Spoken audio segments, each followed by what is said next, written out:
lecture is going to be titled A Life of Meaning and Purpose. The underlying theme is to think about ways that we might be able to reduce the disability associated with schizophrenia. Going to cut to the chase and tell you the topics that I would like to introduce during this 15 minutes talk. Pay attention to negative symptoms and try very hard to reduce or eliminate them. If you can improve cognition, then do so, and by all means don't do things that are going to worsen cognition. Be very vigilant in promoting and maintaining physical health. This particularly in psychiatry means to not give people obesity and metabolic side effects. Find at all times what are the strengths that your patient has, identify them. Oftentimes they might not know they have them. Build on them, and they can be very useful. Talk about very big goals and big ambitions, and encourage, find ways that these ambitions could be realized in their life. Encourage them to maintain or develop social connections, and related to all this is aim high. Don't just focus on trying to keep people alive or out of the hospital. So disability and schizophrenia is a vitally important topic. WHO and many other organizations very consistently rank schizophrenia always within the top 10 causes of disability. Frequently, it is within the top 3 causes of disability. The reasons why schizophrenia is seen as so leading in lifetime disability has to do with the fact that it has a relatively early onset of symptoms, typically around the time that a person is just beginning to enter the workforce. And typically our care models and our ability to treat this has been such that a person will be rendered unable to work for the duration of their life.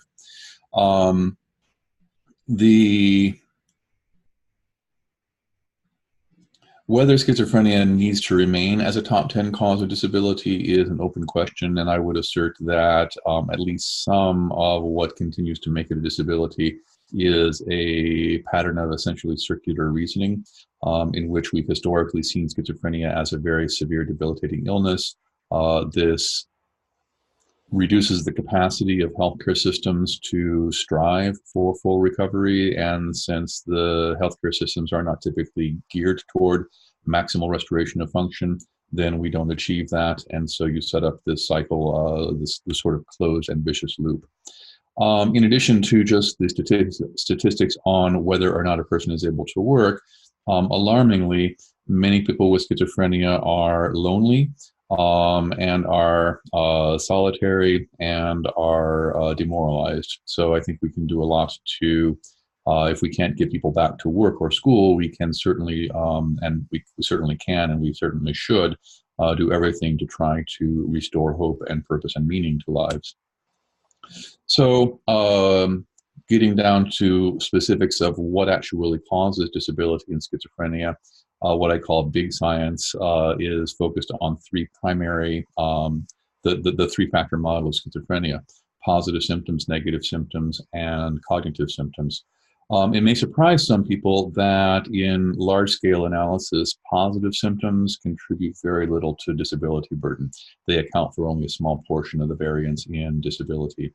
What does, in this model, 3 factors contribute to disability overwhelmingly are the negative symptoms and the cognitive symptoms. Paradoxically, we can do a really good job at reducing positive symptoms, but we haven't highlighted our ability to address cognitive and negative symptoms, partly because this has been a much harder set of problems to tackle, and also because drug companies don't specifically market their products toward those things. Therefore, we lack a medical education infrastructure to help clinicians see pathways toward alleviating negative and cognitive symptom burden. So negative symptoms, I'm going to talk for a few minutes about negative symptoms and some suggestions for alleviating them. In considering negative symptoms, it's worthwhile to realize that negative symptoms can be parsed into what are called primary and secondary. Primary negative symptoms, and this is a bit of a confusing distinction, but primary negative symptoms are thought to be those symptoms which are inherent to the illness process.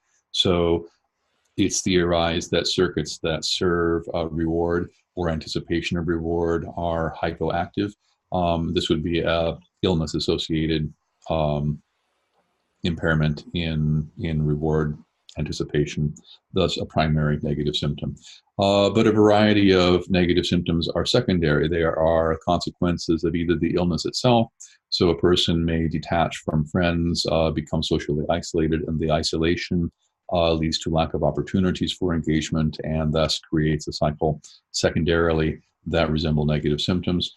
And unfortunately, we need our drugs themselves can cause negative symptoms. Dopamine is a reward signal, and most all drugs block the signal for dopamine. So our antipsychotic drugs are potentially quite effective at reward inhibiting drugs. This is especially the case if they are dosed at unnecessarily high levels. So we should be aware that we can actually contribute to that.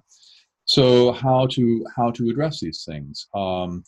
Talking about the secondary negative symptoms, we should minimize exposure to antipsychotic medications. And by minimizing exposure, I mean, if you can find the 20% of individuals with schizophrenia who can ultimately be successful off of medications, then you should try to identify those individuals. But primarily what we can do is we can be diligent at reducing the dose of antipsychotic medication once a person is stable to find the lowest effective dose. Relatively new data are suggesting that some 20% of individuals ultimately can be weaned down to a dose of 0 milligrams, and another 20% or so of individuals can be weaned down to doses of ridiculously low, like 2 milligrams of aripiprazole or 1 milligram of risperidone, for example, 2.5 milligrams of olanzapine, citing some cases that have come to mind recently. So reducing antipsychotic burden can happen. There is a great set of data that suggests that the phenomenological overlap between negative symptoms of schizophrenia and schizophrenia is recapitulated in pharmacological overlap. In other words, using antidepressants, especially the serotonin norepinephrine reuptake inhibitors like venlafaxine or duloxetine, have a surprisingly large effect size in meta-analysis addressing the negative symptom syndrome. Amantadine comes to mind as well as a drug which can be a bit pro-dopaminergic and can alleviate negative symptoms, as well as can alleviate extrapyramidal side effects and reduce the burden or the risk of tardive dyskinesia. N-acetylcysteine, there are 2 published randomized controlled trials and one which is being presented here in Boston this afternoon, which demonstrate that an N-acetylcysteine can reduce negative symptoms or general psychopathology. Curiously, all 3 studies have found that N-acetylcysteine does very little to alleviate positive symptom burden, but it seems to have a signal for negative symptoms and other non-positive symptoms. And there is a small literature on memantine, which is a glutamate modulator, which, by the way, is what N-acetylcysteine is probably doing as well. So modulating glutamate system may be a way to alleviate negative symptom burden. And then there are, at least in the form of case reports or smaller studies, there are some massive effect sizes that have been reported when people with schizophrenia are encouraged to engage in activities with the mind of deliberately cultivating positive experience. So simple meditative strategies or simple behavioral activation strategies, or attaching them to activities that they have expressed some interest in, can actually set up a very positive cycle to alleviate negative symptoms. So these are things which are established in medical literature as a way to alleviate negative symptom burden. How to reverse cognitive symptoms, I'm going to talk about that next week. Spoiler alert, we don't have a whole lot of information on this. So I'm going to steal some of next week's thunder, and I'm going to tell you at least a couple of things. Anticholinergic drugs like benztropine is the most popular one in the United States, should be avoided. In the treatment of extrapyramidal side effects, amantadine is actually very effective and would be a preferred strategy in my view. Why? Because anticholinergic drugs like venstropine get into the brain, and studies were done as far back as 1970, which show when you give anticholinergic drugs to college students, their short-term memory performance is equivalent to 70-year-olds. And if you give anticholinergic drugs to 60-year-olds, you convert them into the appearance of dementia. I mean, the ability of anticholinergic drugs to impair memory is well established and beyond question. It's been unfortunately oftentimes overlooked when we try to focus on movement disorders. We do invite cognitive disorders. Also, anticholinergic drugs used regularly or for prolonged periods for treatment of EPS do increase the risk of tardive dyskinesia. Cognition enhancing drugs like memantine or the acetylcholinesterase inhibitors don't really have a reliable signal for efficacy in the literature that's been reported on them. Cognition, what I call cognition-focused psychotherapies, cognitive remediation, metacognitive remediation, and so forth, actually do improve cognition. These are based upon essentially the model of practice makes perfect, or use it or lose it. So they are oftentimes based upon computer-generated cognitive tasks or games which tap into attention, memory, and concentration. And the data are clear that by doing this regularly, you can move cognitive scores up a few notches and potentially slow down or halt cognitive decline. Related to that, you don't have to just use computer games. You can actually engage in the real world and take college classes or learn coding or do other things that are cognitive demanding, provided that they are interesting to the patient. So if you have the ideal situation where somebody has perhaps an interest in coding, and then you can they can learn at their own pace these strategies, they will tap into all sorts of cognitive tasks and likely maintain or find ways around to solve the problems that they need to solve.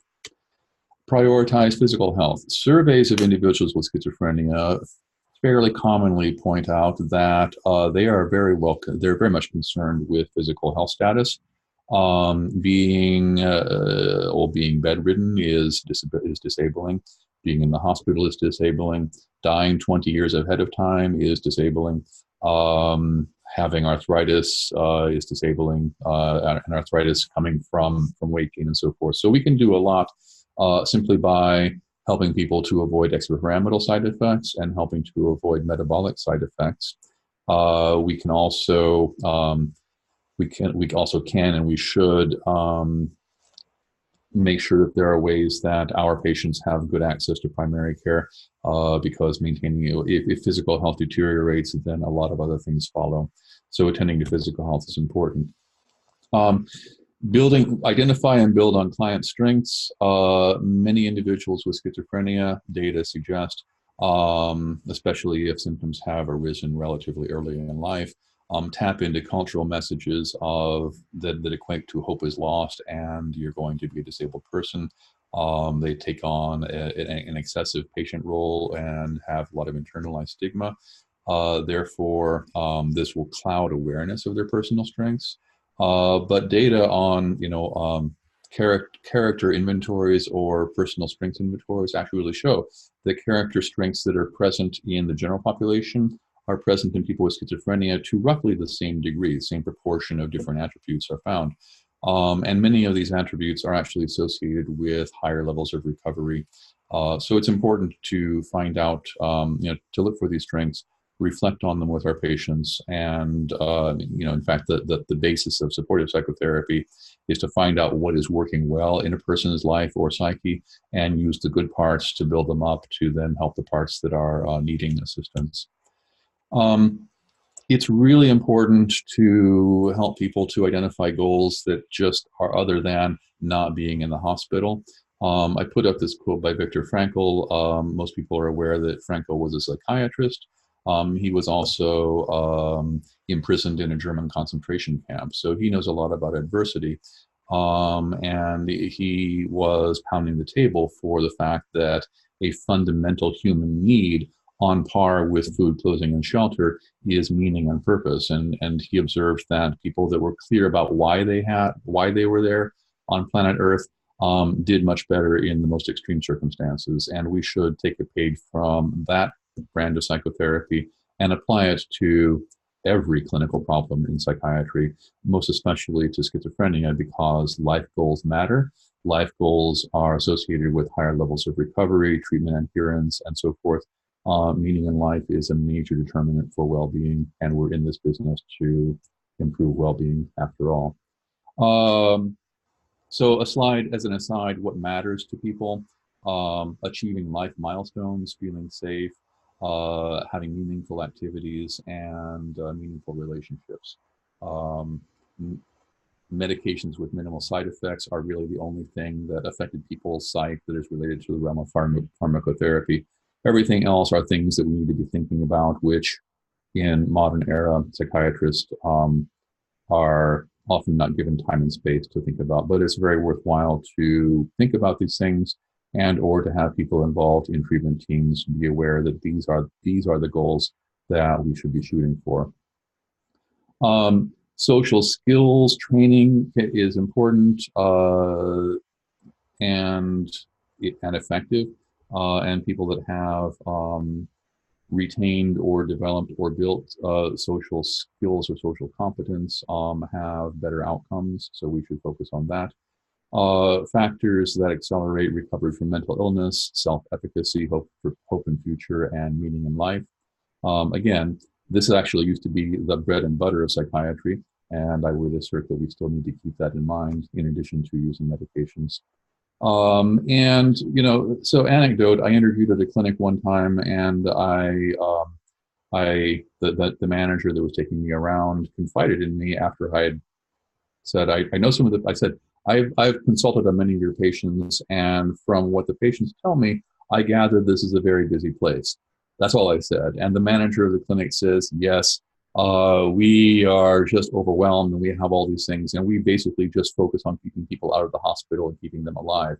And I didn't take the job because I don't want to aim low. I want to actually hit home runs, and we should all be, aiming for fullest restoration of function. Nowhere else in the entire field of medicine is it acceptable to aim for that low of a bar. Every other disease that a person experiences, the goal of treatment has been full restoration of function. And if that is not possible, then to go to the next highest level. And we should do this, people. If we do this at scale, I believe we will change a lot about the treatment of schizophrenia, much for the better. So again, attend to negative symptoms, don't make cognition worse, focus on physical health, look for strengths, and talk about goals and dreams, and think big and aim high.